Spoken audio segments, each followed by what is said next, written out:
Good afternoon. Why is it a stupid thing? All right, hold on. Good afternoon, members of the Rune Platoon, and welcome to another Sunday brunch stream. My name is RuneMeisterKris, and today we're just going to take it easy. Being super chill. I want to hang out. I want to chat with my friends. I want to eat some brunch. Right, well, I didn't actually have an archaeology fun fact. It was the point I was trying to make was that the thing was going on accident, and it's set to a timer. So if I was to just leave it running like this, eventually that like and subscribe thing would pop back again of its own accord. And that's what happened. I had the archaeology fun fact tallied off. So it just kind of... And that's why sometimes randomly after we have an arc fun fact, it'll continue. Like I've got the archaeology fun fact one, and then I've got this one, which, hey, while we're talking about this, if anyone's watching on YouTube, feel free to hit the like and subscribe button. They're down here, and I know that because I always say that they're over here, and I mess it up. But today, I'm going to be right. There should be a little button right here, or down there. So feel free to like and subscribe my page. That's it.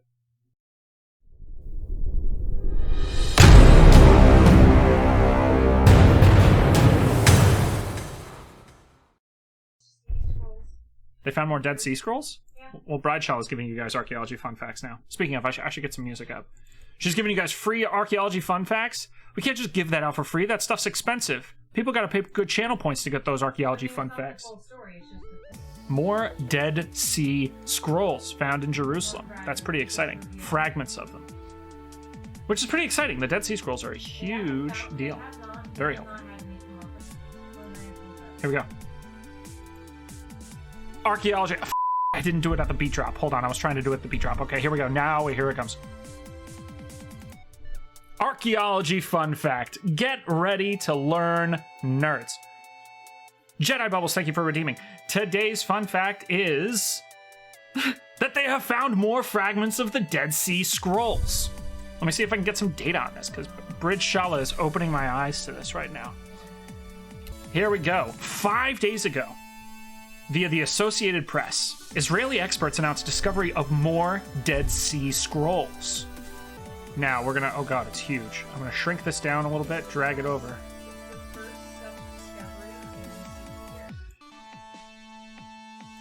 They also found a 6,000-year-old skeleton of a mummified child. Okay, sorry. So, you said they also found the partially mummified remains of a 8-year-old child? Of a mummified child. A mummified child. 6,000-year-old mummified child. And 10,500-year-old basket, which could be the oldest intact basket ever found. Wow! It was found in situ. In situ, meaning in context, which, as we all know from this channel, is one of the most important things to an archaeologist. They also discovered on the dig a 10,000-year. Is that on this article? Hold on, I'm gonna pull this up because she just showed me a picture from across the room, and I'm like, wait a minute, that's pretty dang intense. Wow, that's pretty incredible. All right, wait, why is that not going? Give me more pics. I want more. Oh, there we go. The arrow's all the way over here. So you can see here that they've got the pieces of the Dead Sea Scroll fragments. They were just found this month. Let me see. Can you? You could see the writing. I don't know if you guys heard that, but that's pretty metal. That's real dark and metal. So the inscription that comes off of it is pretty dark. A lot of anger and hellfire and burning. But yeah, so that's your archaeology fun fact. They found more Dead Sea Scrolls and they're metal AF. But yeah, apparently also in the site, which was the thing that I wanted to talk about, is that they found a basket that was 10,600 years old. 10,500 years old. Which is still super old, but on top of that, it looks pretty much completely intact. It was discovered in situ, in context, and it might be the oldest basket that's ever been discovered. Yeah. Which is, like, full stop. Which is pretty, bonkers. Let's look up some, you know what we're gonna do? We're gonna look up some cool, new archaeological discoveries. Let's just take a look. This is going to be like the Archaeology Brunchstream. Let's go through this article, guys. I'm going to drag it in front of your faces, and I apologize for that. Or in front of your chat. The largest study of Viking DNA was undertaken regarding Northern Europe and Greenland earlier this year. January, February 2021. This article is by Jason Urbanus in Archaeology. The largest ever study of Viking DNA has revealed a wealth of information, including new insights into the Vikings' genetic diversity and travel habits. The ambitious research analyzed DNA taken from 442 skeletons, discovered at more than 80 Viking sites across Northern Europe and Greenland. The genomes were then compared with a genetic database, thousands of present-day individuals, to try and ascertain who the Vikings really were and where they ventured. One of the project's primary objectives was to better understand the Viking diaspora, says University of California, Berkeley geneticist Rasmus Nielsen. Rasmus is a fantastic name. So this picture up here is from Dorset County. This is a pretty famous Viking mass grave that happened, where all the Vikings had been beheaded and they threw all their bodies in a pile and left all their heads in another pile next to them. It was a situation where it was a rare instance where they lost a battle. I shouldn't say rare. They lost plenty of fights. Can you guys even read this, or am I like way too zoomed out? There. Rasmus. All right, guys, let's talk about what donut I have. We're gonna pit stop on this. Oh wait, no. Let me figure out the Viking thing first. That's my ADHD brain. I'm like, yeah, donut time. But no, let's finish up our talk about the about this Viking study here.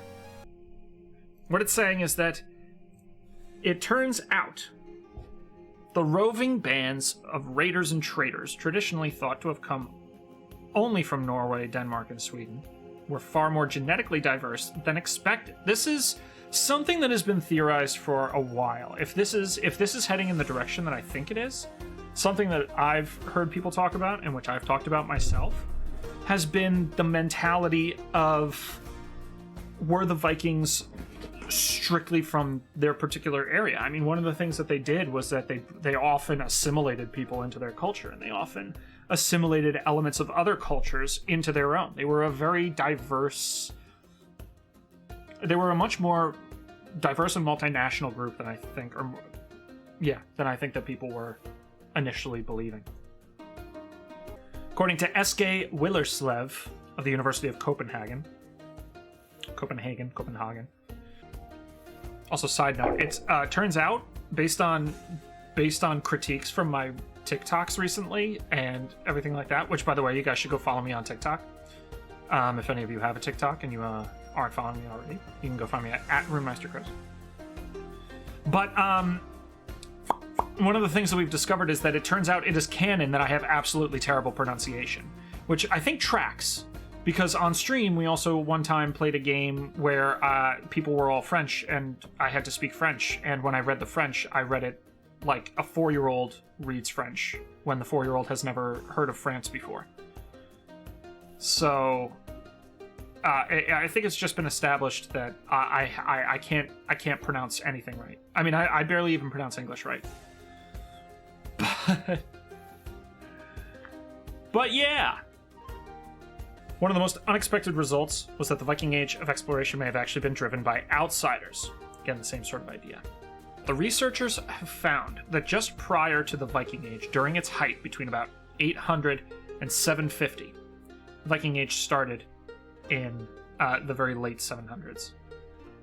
And it peaked very quickly. It was very much just like a...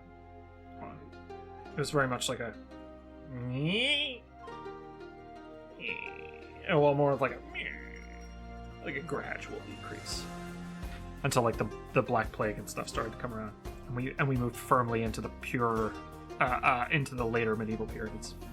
So apparently, during this time period between AD 800 and 1050, genes flowed into Scandinavia from people arriving there from Eastern and Southern Europe, and even from parts of Western Asia. In contrast to the traditional image of the light-haired, light-eyed Viking, the genetic evidence shows that dark hair and eyes were far more common among Scandinavians of the Viking Age than they are today. Vikings, quote, this is a quote, Vikings were not restricted to genetically pure Scandinavians, but were a diverse group of peoples with diverse ancestry. I love this, because this is 100% true. Well, now it is, now that we know it, because of this study. But this is something that's been theorized for a while. talking about how because as much as the word Viking literally means raider or someone who goes raiding, right? So we have this idea of the Vikings as predominantly raiders, and they did all of the raiding stuff and all the horrible things that go along with that, for sure. But first and foremost, before they went that route, a lot of Scandinavian Norse were actually traders, merchants. And so a lot of their work would involve going to new places. They were traders and farmers, agriculturalists first. Viking was kind of like a side gig that you picked up on the off season, So not as many people did trading, or not as many people obviously did agriculture over the winter months, just because it was understandably difficult to farm in the winter. I mean, people don't even do it today all that much.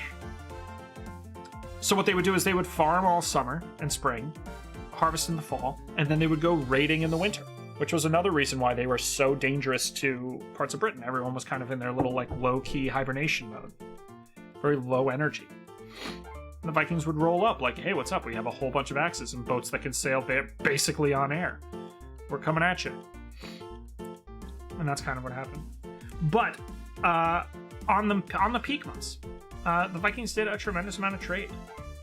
There's actually a theory, a cultural study theory, that says that the conversion of the Vikings to Christianity was directly a result of merchants. There's two mentalities. There's the bottom-up theory of conversion and the top-down theory of conversion.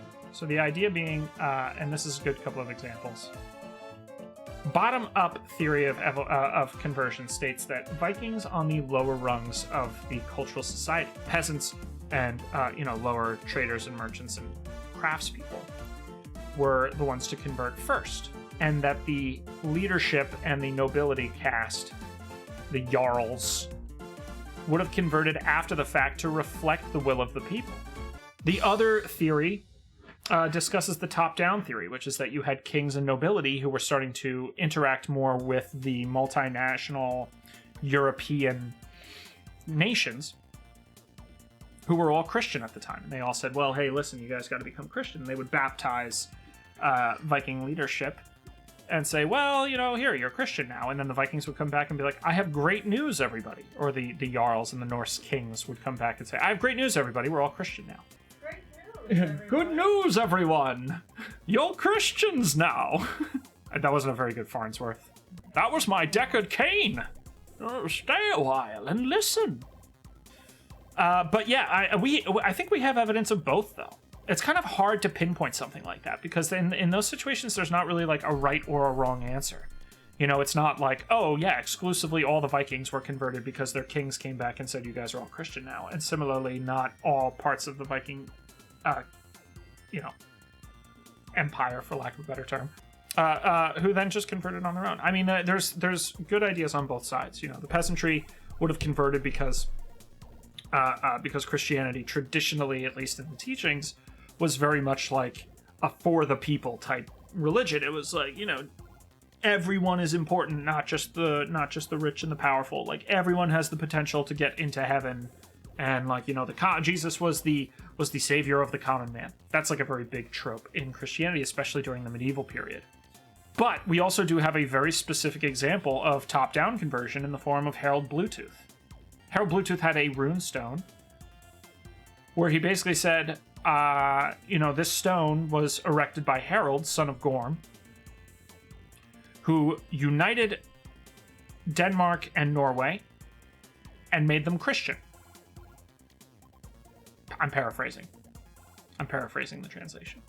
But basically what he said is, he's like, I'm Denmark, or I'm Harold. I'm king of Denmark. I'm also king of Norway now, because we have conquered some of Norway, and I'm king, so I'm allowed to just say things, and it magically happens. So I'm now king of all of Denmark and all of Norway, and y'all are Christian now. And it's like, well, obviously no. People weren't just like, they didn't wake up in the morning and just be like, oh shit, you're so right, Harold. Oh my god. I'm a Christian now, I didn't even know. The point stands that there is the evidence there for this type of top-down conversion. So I think that there is room to believe that sort of stuff.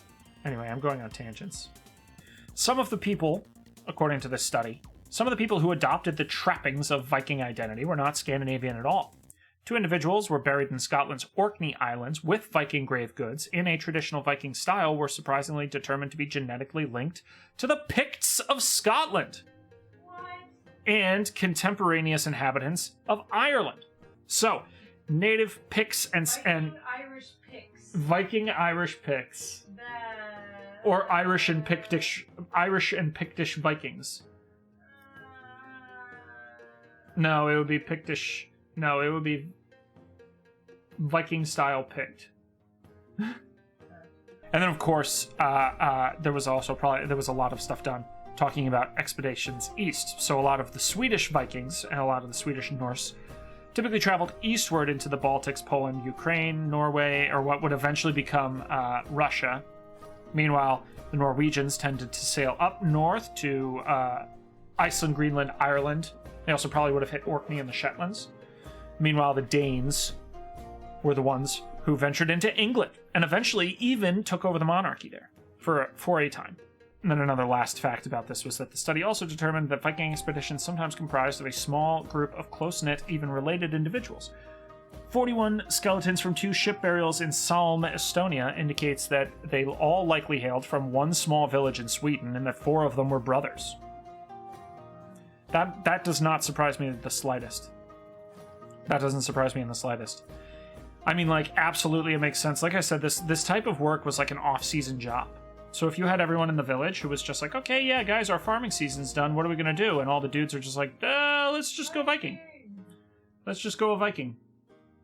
And so the brothers are like, all right, yeah, we'll see you next season. I mean, you'd want to go on these sorts of things with family, you know. It makes sense. I agree. So that's pretty cool. Guys, this was fun. Like I said, we just kind of chilled, hung out. It was a nice little pop-up stream.